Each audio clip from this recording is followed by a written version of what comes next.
Hello everyone, আসসালামু আলাইকুম। সবাই কেমন আছেন? তো আজকে আমি আপনাদের সাথে শেয়ার করব আলু বেগুন শুটকির তরকারি। তো চলেন শুরু করি। তো এখন আমি একটা প্যান বসাইছি। এটা গরম হওয়ার পর আমি দিয়ে দিচ্ছি সামান্য পরিমাণ তেল, যতটুকু আমার তরকারিতে লাগবে সবটাই দিয়ে দিলাম একসাথে। এখন আমি দিব পেঁয়াজ। তো পেঁয়াজগুলো, এই যে পেঁয়াজ দেওয়া হয়েছে, এখন আমি পেঁয়াজগুলো ভেজে নিব।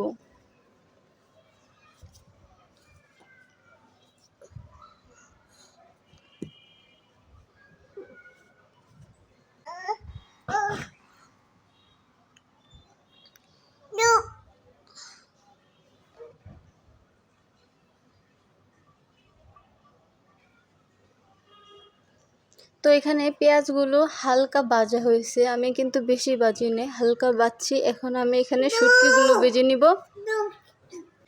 পেঁয়াজগুলো হালকা ভাজার কারণ শুটকিগুলো ভাজা হতে হতে পেঁয়াজগুলো ভাজা হয়ে যাবে, সেজন্য আমি পেঁয়াজগুলো হালকাই ভাজলাম। এখন আমি শুটকিগুলো ভালো করে ভেজে নিব পেঁয়াজের সাথে। তো এখানে ভাজা হোক।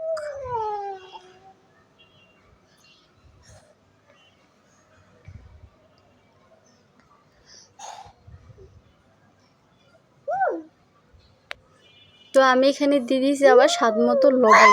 লবণটা এই জন্যই দিছি, শুটকিগুলো যেন লবণের সাথে অ্যাড হয় আর কি। অনেক সময় দেখা যায় তরকারির সাথে শুটকি খেতে গেলে শুটকি ভালো লাগে না, মানে শুটকি একটা অন্যরকম লাগে। লবণটা দিলে শুটকির স্বাদটা আপনি ঠিক মানে যেমনটা চাইবেন তেমনই পাবেন। তো আমি এখানে দিয়ে দিয়েছি থেতো করা রসুন, থেতো করে এখানে যতটুকু লাগবে আর কি তরকারিতে ততটুকু পরিমাণ দিয়ে দিলাম। এখন আমি পেঁয়াজ শুটকির সাথে রসুনটাও হালকা ভেজে নিব।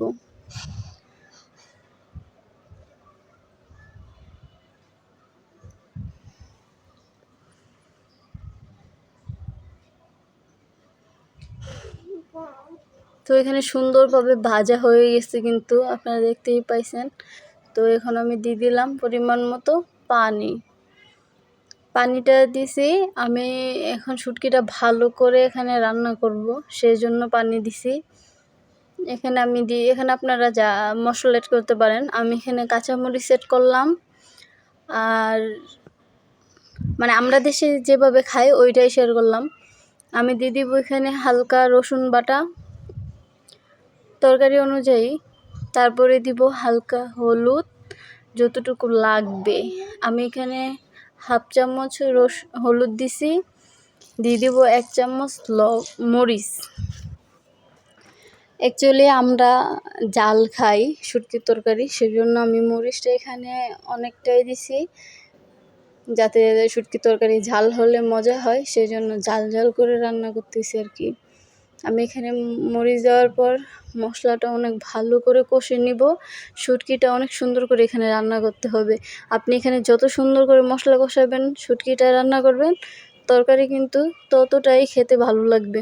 তো আমি এখানে ঢাকনা দিয়ে দিছি, শুটকিটা হালকা আছে রান্না করব, রান্না হতে থাক।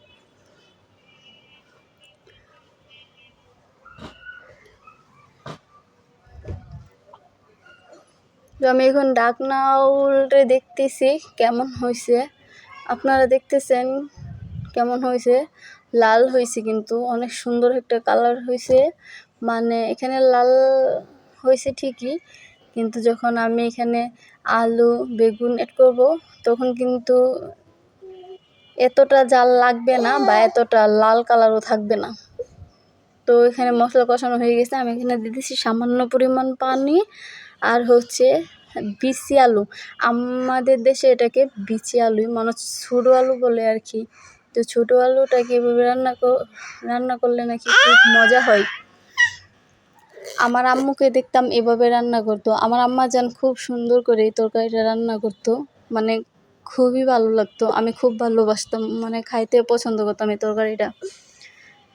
তো এখানে খুব সুন্দর করে কিন্তু আমি কষায় নিছি বলতে গেলে আলুটা সিদ্ধ যতক্ষণ না হবে ততক্ষণ পর্যন্ত কষায় নিব, কারণ বেগুন সিদ্ধ হইতে কিন্তু সেই সময় লাগে না। আমি এখানে আলুটা সিদ্ধ হয়ে গেছে, তারপর দিয়ে দিচ্ছি বেগুন। এখন বেগুনটা অনেক সুন্দর করে কষাবো এটার সাথে। আপনারা সাথেই থাকেন, দেখতে থাকেন। আমি এখন ঢেকে দিব বেগুনটা সিদ্ধ হওয়ার জন্য। এখন হয়তো বা পাতিলাটা ভরে গেছে, ভরা ভরা লাগতেছে, কিন্তু পরে সেই ভরাটা লাগবে না। এখন আমি ঢাকনাটা উল্টে একটু নেড়ে দিব, মানে বেগুনের সাথে আলু শুটকিটা মশলাটা একটু মিক্স করে নিব।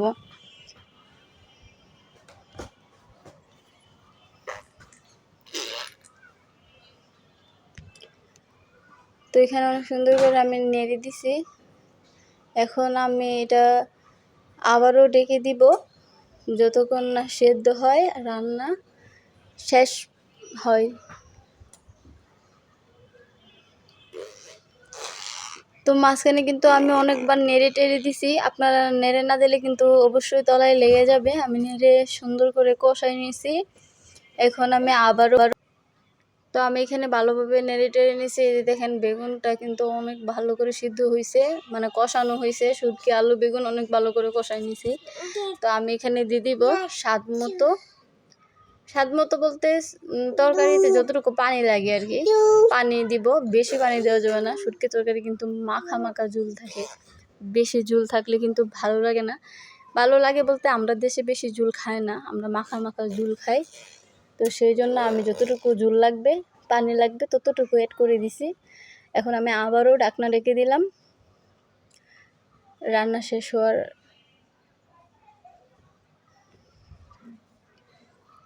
তো এই যে ঢাকনাটা উল্টে আমি আবারও নেড়ে দিব। দেখেন মাখা মাখা ঝুলের মধ্যে কিন্তু মানে খুব সুন্দর করে বেগুন আলু সিদ্ধ হয়ে গেছে, মানে একটা মিক্স ঘন ঘন হয়েছে ঝুলটা। তো আমার এখানে রান্না প্রায় শেষ। এখন আমি ধনিয়া পাতা দিব, ধনিয়া পাতা দিয়ে নেড়ে চেড়ে তরকারি শেষ আর কি, শেষ পর্যায়ে।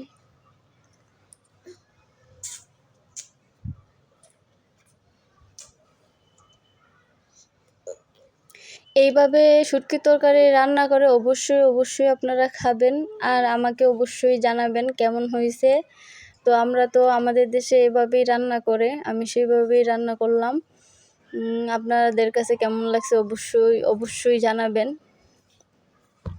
এই হচ্ছে তরকারি শেষ কিন্তু রান্না, মানে মাশাআল্লাহ কি বলবো, অনেক সুন্দর হয়েছে। আপনারা কাছে থেকে হলে দেখতে পারতেন। তো রান্না শেষ আমার। এখন আপনারা ফাইনাল লুকটা দেখেন। তরকারিটা যতটুকু ফোনে সুন্দর না লাগতেছে, বাস্তবে কিন্তু এর থেকে বেশি সুন্দর হয়েছে মাশাআল্লাহ। আপনারা অবশ্যই দেখবেন। সবাই ভালো থাকবেন। আল্লাহ হাফেজ।